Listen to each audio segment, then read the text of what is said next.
କରି ଦୌଡ଼ୁଥିଲେ। ଆଖି ପିଛୁଳାକେ ବସ୍ ତଳେ ଚାଲି ଆସିଲେ। କଥାରେ ଅଛି, ପ୍ରତ୍ୟେକ ବ୍ୟକ୍ତିଙ୍କୁ ତା କର୍ମର ଫଳ ନିଶ୍ଚିତ ଭୋଗିବାକୁ ପଡ଼ିଥାଏ, ସେ ଶୀଘ୍ର ହୋଇ କିମ୍ବା ବିଳମ୍ବରେ।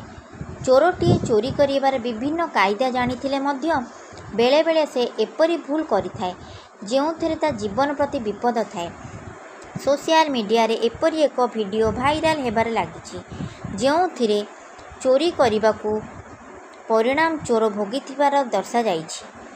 ଏହି ଭାଇରାଲ ଭିଡ଼ିଓରେ ଆପଣ ଦେଖିପାରୁଥିବେ ଜଣେ ବୟସ୍କ ବ୍ୟକ୍ତି କିପରି ନିଜ ଫୋନରେ କଥାବାର୍ତ୍ତା ହେଉଛନ୍ତି। ବୟସ୍କ ପାଖାପାଖି 71 ବର୍ଷ। ଏହି ସମୟରେ ଫୋନ୍ ଚୋରି କରିବା ଉଦ୍ଦେଶ୍ୟରେ ଜଣେ 17 ବୟସ୍କ ନାବାଳକ ବୟସ୍କ ବ୍ୟକ୍ତିଙ୍କ ପଛରେ ଛକି ରହିଛନ୍ତି। ଉଚିତ ମଉକା ପାଇ ଫୋନ୍ ଛଡ଼ାଇ ଚୋର ସେଠାରୁ ଦୌଡ଼ି ପଳାଉଥିଲା। ଏତିକି ବେଳେ ରାସ୍ତା ପାର ହେଉଥିବା ବେଳେ ଏକ ଦ୍ରୁତ ବେଗରେ ବସ୍ ସହ ଧକ୍କା ହୋଇଥିଲା।